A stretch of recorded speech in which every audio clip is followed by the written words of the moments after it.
Hey, welcome to Atkins Dining in the Kitchen. My name is, of course, Altena, and this week we're going to be making a recipe that I attempted to make a couple weeks ago, but failed that time due to technical difficulties. So, this week we're going to be making up a low-carb poke cake, so come along with me as I cook it up. So, first things first, I have 1.5 cups of almond flour here. I'm going to just quickly run it through a strainer to get out any of the large lumps.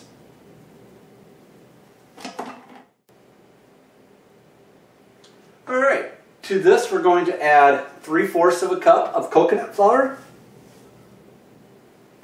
I just ground this up myself just a little bit ago with my coffee grinder.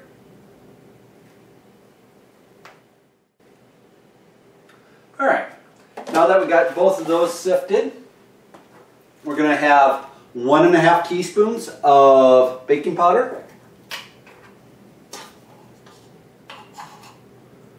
1. And here's my half. Alright, I'm going to quickly mix the 3 ingredients through each other.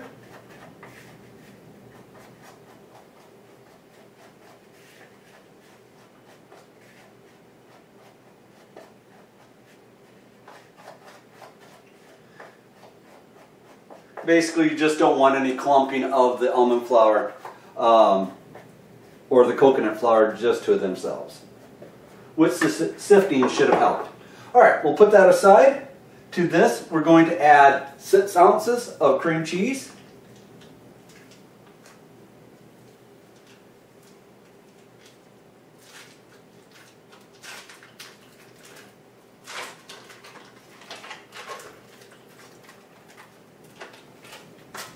And 3/4 cup of softened butter.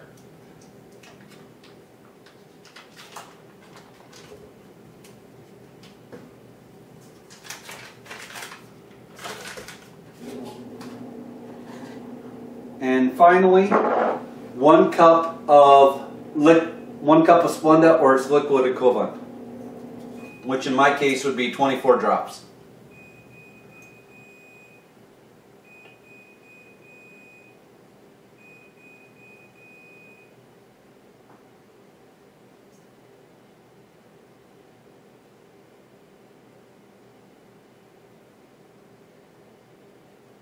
$3.24. Alright,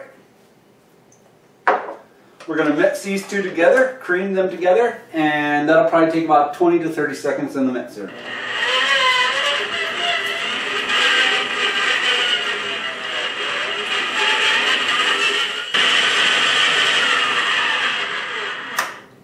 Alright, to this we're going to add 1.5 teaspoons of vanilla.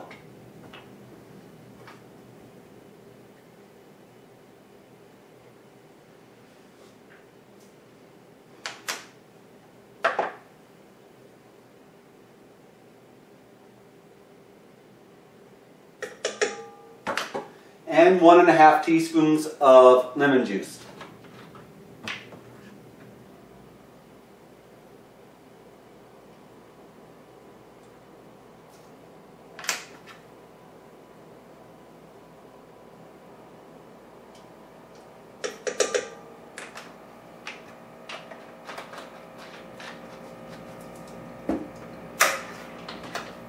Alright, to this we're going to gradually add 7 eggs that I've already cracked into this bowl into here, one at a time. So we'll turn this on low.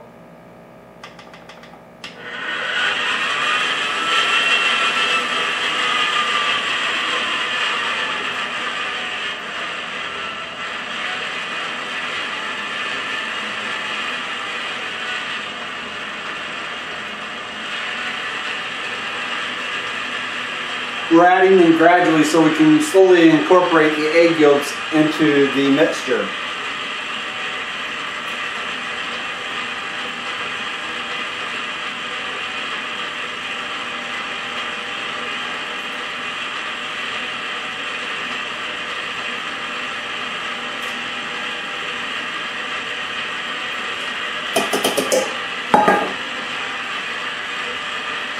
Alright. We're going to scrape down our blade and the sides.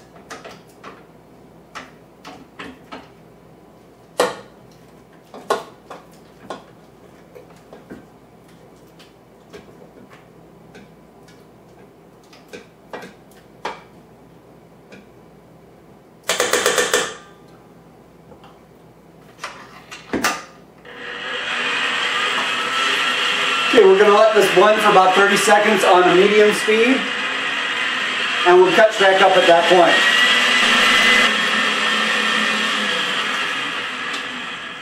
Alright, it's been 30 seconds. Give the blade a good scrape.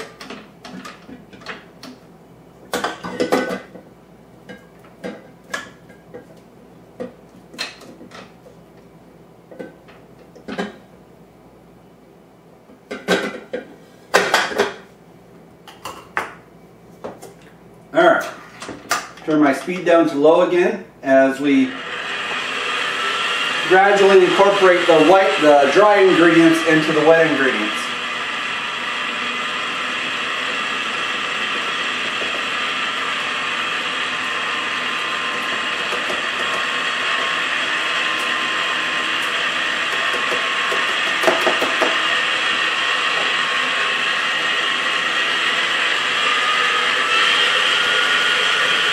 Alright, we're going to let this mix together for about 30 more seconds and then we'll catch back up.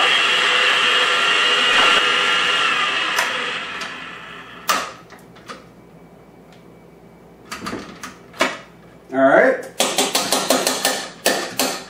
Beat my rod down, give the sides a scrape.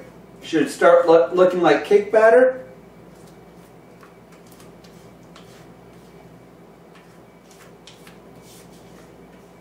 I have my oven preheating at 350 degrees.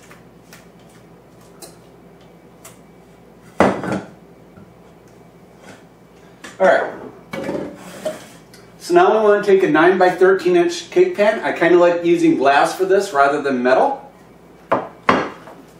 Well grease it.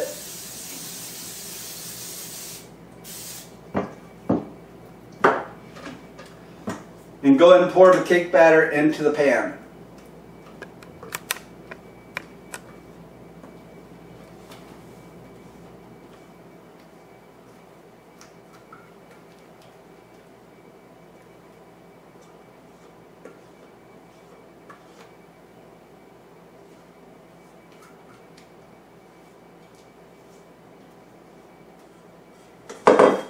Use the back of your spatula to spread it around, because it's pretty important to get this pretty flat.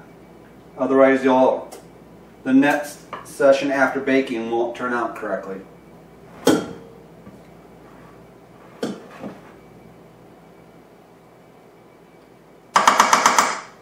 Alright, now you want to take the cake pan and drop it a couple times. The reason you want to do that is take out any of the air bubbles that may be on the bottom of the cake pan and put it in your preheated oven for 350 degrees for 35 to 45 minutes. Start checking at 35 and we'll check back at that point. Alright, my timer just went off. Take my cake out of the oven. We're going to check it for doneness. So you take your toothpick, stick it in the cake, pull it out, and if there's any crumbs, more than just a few on the toothpick, it's not done yet. So at this point, we're going to put our poke cake in the fridge to cool off.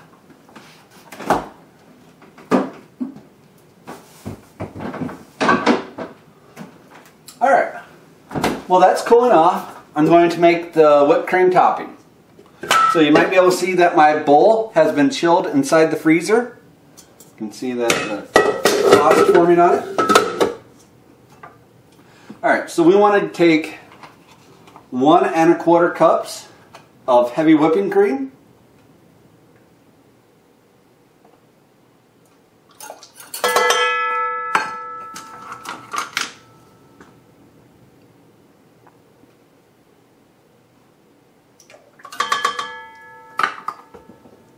To this we're going to add 2 teaspoons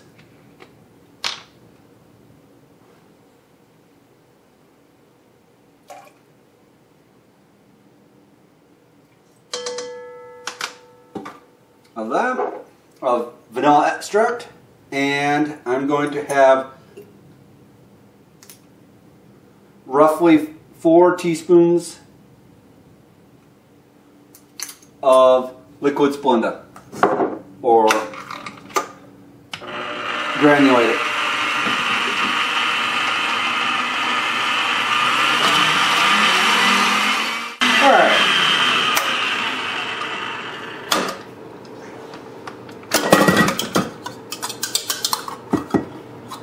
can see my peaks are pretty soft. They're folding over.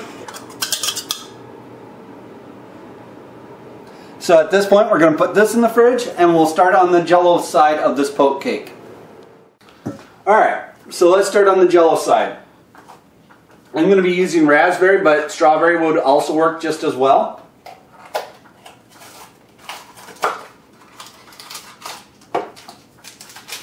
And I know this Jell-o has aspartame in it, so if you're sensitive to aspartame or if aspartame causes you to stall, you can go ahead and make your own flavored gelatin using things like Diet Right and just not unflavored gelatin.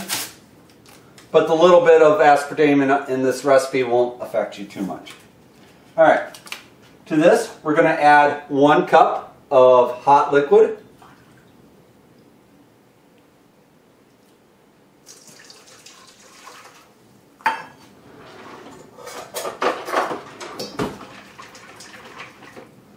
Mix it until the gelatin dissolves.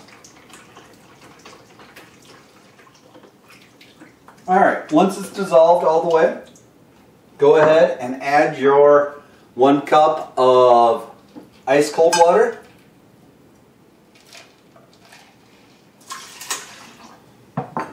And while we're not trying to get this to set completely after we're done here, all we're trying to do is get a partial set on it in which the outsides are starting to set up around the edge and get firm, but the inside's still quite liquidy.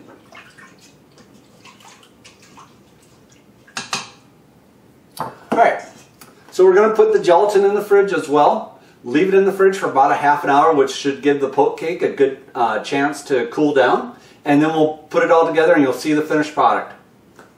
Alright, welcome back. So now that everything has had a chance to cool off, I'm going to make my pokes into my poke cake. You could use a skewer. I've heard people using forks. But essentially you're just making a hole in the top of the cake every ½ inch or so.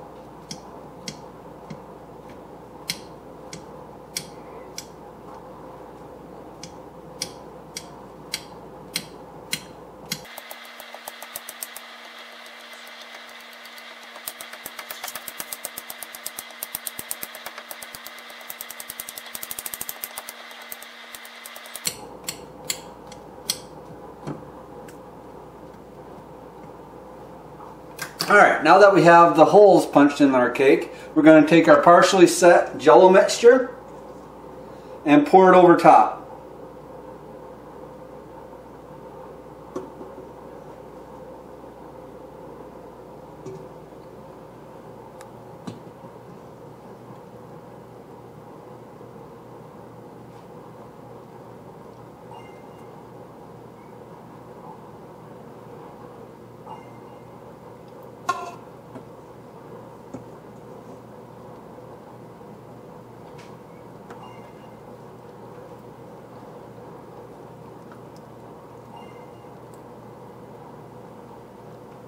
Alright.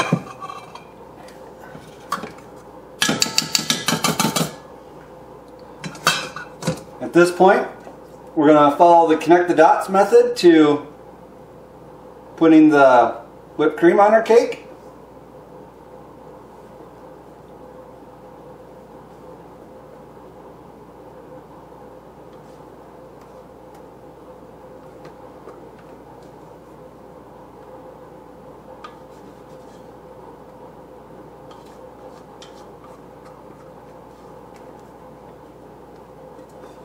Alright, now that we have it ladled out into those dots, we'll pull the whipped cream topping from one dot to the next dot.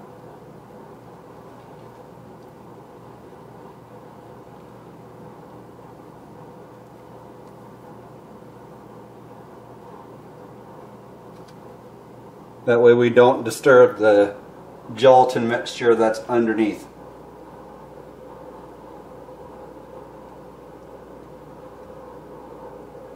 Pull it out to the sides.